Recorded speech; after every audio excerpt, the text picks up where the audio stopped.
2025 will not be a normal year for sim racing. We have several games coming into the scene, some games perhaps leaving the scene, and eventually this will mean that several, or not just several, a lot of sim racing players will face difficult choices they have to make going forward. In this video we'll try to decipher this a bit, look into the details, and perhaps we'll manage to formulate an opinion, and then I'm very interested to hear yours in the comments. The big news of recent weeks probably was that Studio 397, the company behind rFactor 2 and Le Mans Ultimate, were forced to lay off a lot of staff because they desperately need to reduce their costs in order to stay afloat at all. Additionally, they put the company up for sale, which indicates they need major investment to keep things running at all, which really is a shame and really bad news for the sim racing community, because it is very tricky to turn such a situation around, and apparently you will need to find someone who is ready to sink money into the company and really believes in it, that they can make a turnaround and become profitable. The issue is, if you look at the product and if you look at the amount of players that it has, we can only assume the actual sales they have, but just looking who's online any day, basically, you can see there's 500 to 800 players actually playing the game actively on a daily basis. Of course, there's more players, but you know, that's the daily peaks in Steam. It is an early access game, which means it is not a full game, so people, or a lot of people, will still stay away until it is fully finished, which of course diminishes their potential customer base. It's a shame, really, because the game, I find, has improved a lot since the beginning. Of course, it wasn't enough for me personally to invest a lot of time in it, but of course it started looking graphically good, it started to have decent FPS, the multiplayer experience in general was functional, and they added more content both in terms of tracks and cars, and they already had the GT3 pack for this year on the horizon. Though now, with them laying off quite a bit of staff, I personally am a bit unsure if they will manage to bring out that, I think, vital DLC, because GT3s are still the #1 class driven by the majority of sim racers, because sim racers, a lot of them are just what real GT3 drivers are. They are kind of good, interested amateurs. GT3 cars are the cars that are helping you identify with brands if you have such an affiliation. They assist you in the driving, and you can feel and be reasonably fast in these cars that typically run the assists with ABS and TC, which is why GT3 is such an important class in sim racing as well, and why it's so loved and hated in the community.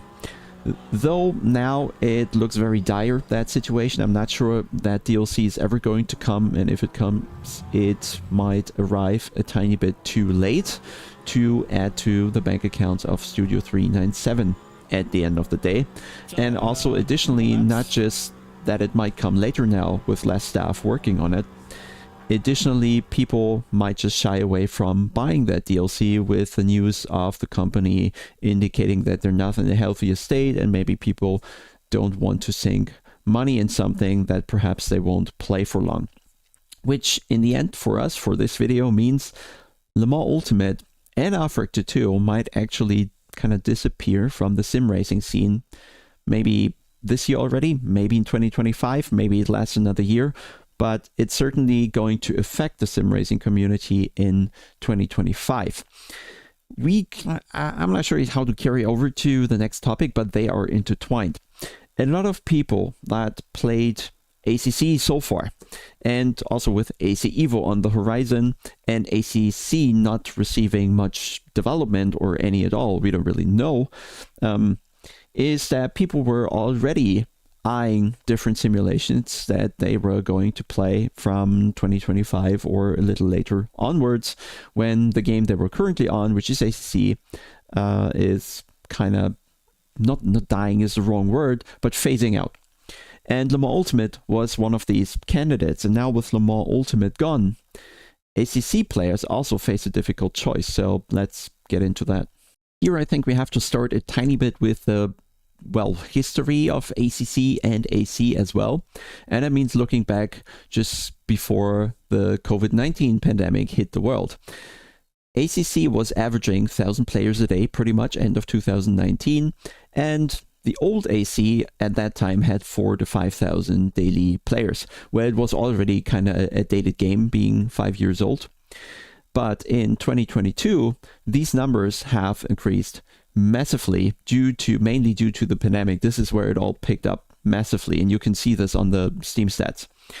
ACC then went up to 5,000 to 6,000 daily average players, and the old AC even went up, and until today, to almost 20,000 players that are daily active on the game. So you can see there has been a massive increase of players that were playing products from Kunos.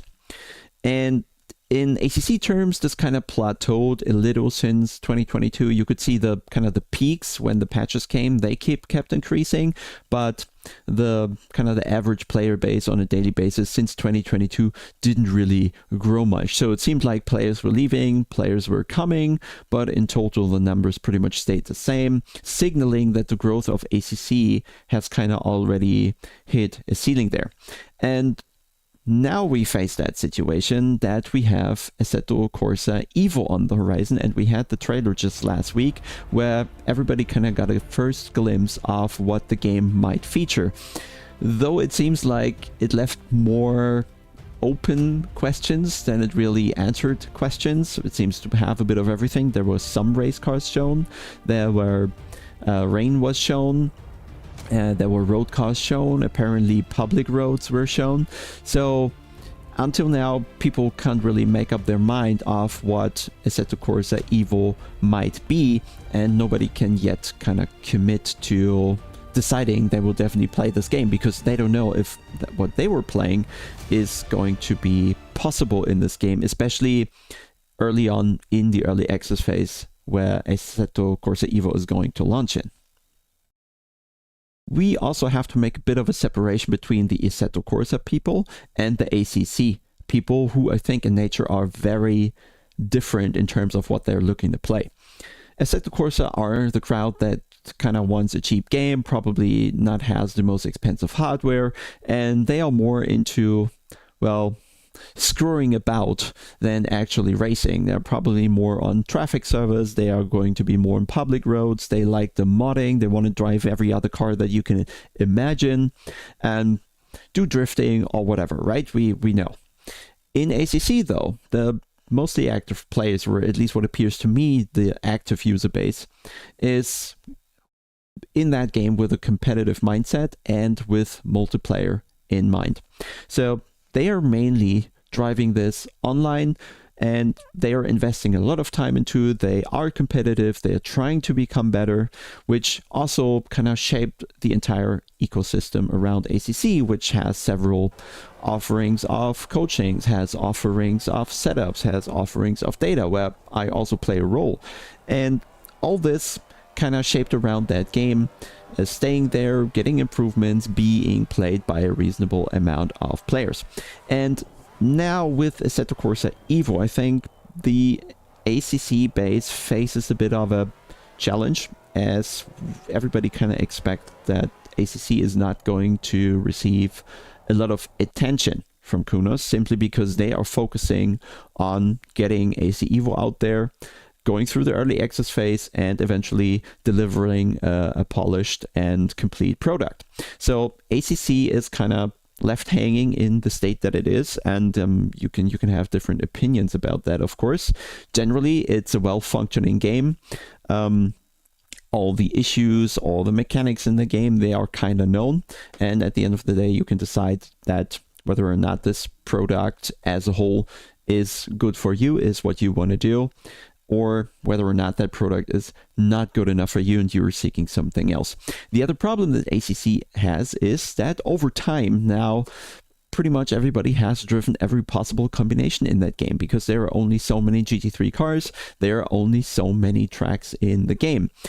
Yes, there are GT2s and GT4s, but we know how it is with them, they aren't really played, so it is overall very tricky to keep having new engaging experiences in ACC, and things are starting to kind of wear off, get stale, get a bit boring. You are not inspired by the game anymore. It doesn't challenge you anymore. It kind of doesn't force your brain to adapt to something new, and that in the end is the thrill of everything. So yeah, with kind of the updates stopping perhaps and the game being or staying in the state that it is, I totally agree with some of the people who have decided already, like Mabix for example, to slowly step away from ACC and focus on something else.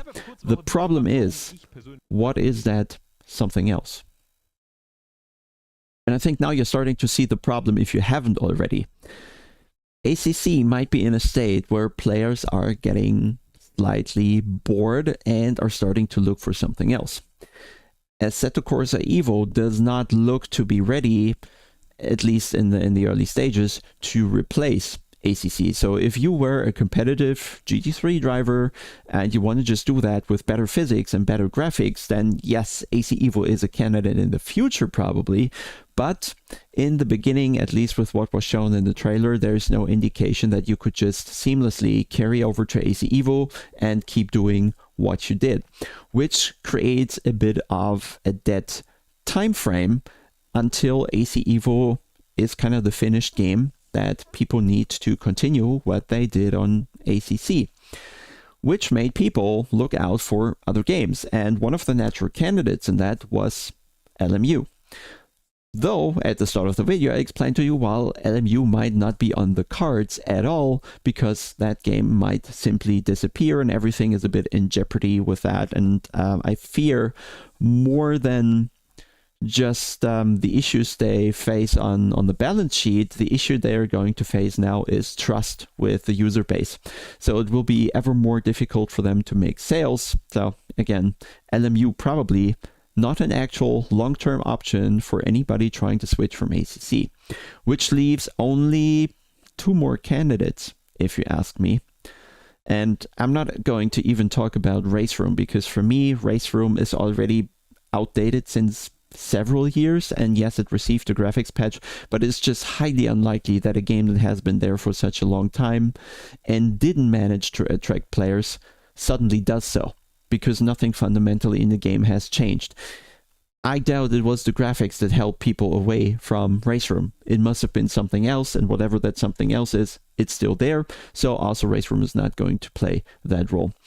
Automobilista 2. I already know. I get the chance to drive their development versions, and I can already tell you, there's no secret about it, they've been working on the tire model again and again. They do this every patch, but I also feel the step they made this time is a little bigger and a little more pronounced, and it might give quite some people what it needed. But what Automobilista does not have is kind of this active scene that ACC really has around it, the sharing of the knowledge that is happening around ACC, the grinding that is happening in ACC, the setup development that is happening in ACC, the competitive scene that is there with scheduled racing, and the options that ACC gives you with running multi-class grids with up to 100 cars, which is quite insane because not many games can do that, if any can do that at all. And this is, I think, where Automobilista is still coming short, even if they are going to do improvements in that area. The whole gameplay, the whole multiplayer in Automobilista 2 is simply not as developed, not as advanced, and will kind of, have a hard time just delivering the same experience that people had on ACC, because everything around Automobilista 2 first has to develop, both in terms of what the community does with it, the knowledge everybody has to kind of pull out of that game and share with the community, so there is a joint scene that knows what they're doing in this game, and you can actually go on a server and rightfully expect to have a close race with people in a similar skill group. To have a positive racing experience at the end of the day. So this is still up in the air if Automobilista can deliver this at all, even with the help of LFM, where there's a big community. But if the multiplayer itself, if the game itself is able to deliver the rich experience that ACC has been to users now for several years. Which kind of leaves one last candidate on the table, which of course is iRacing. The biggest sim racing there is on the market, and the sim that probably has the biggest love-hate relationship with the audience.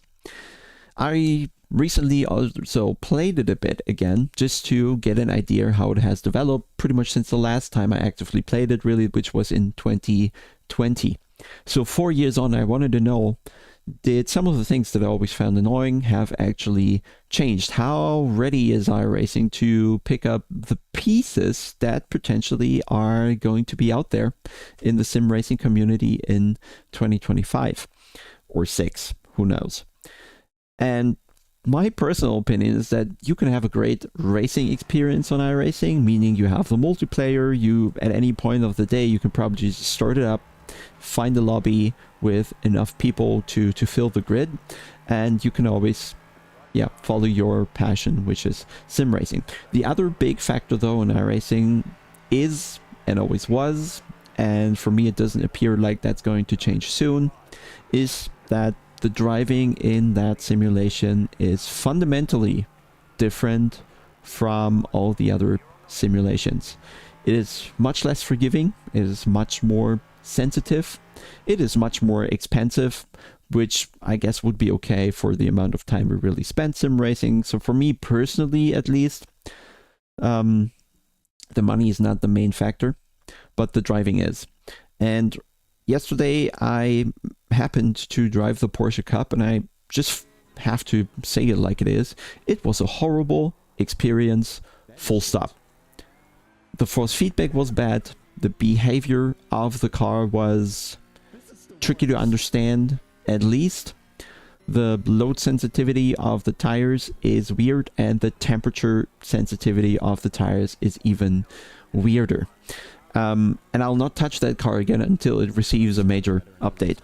The other thing is, I find the GT3 cars in iRacing, they have always occurred to me rather stale, very muted experiences, not a lot of depth in the cars, not too large differences between the cars when you drive them. So when we were speaking especially about the GT3 crowd that kind of exists predominantly around ACC, I am not sure if iRacing GT3 is actually able to deliver a similarly good experience that ACC has to offer still.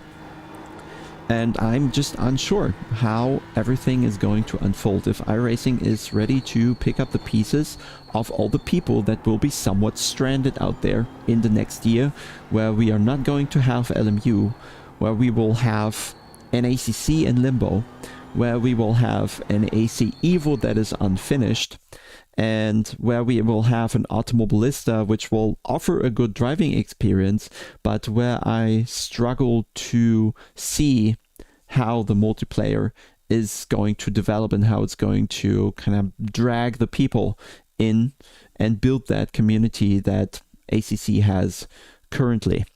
So yeah, I can't really offer you a clear direction of how next years are going to look.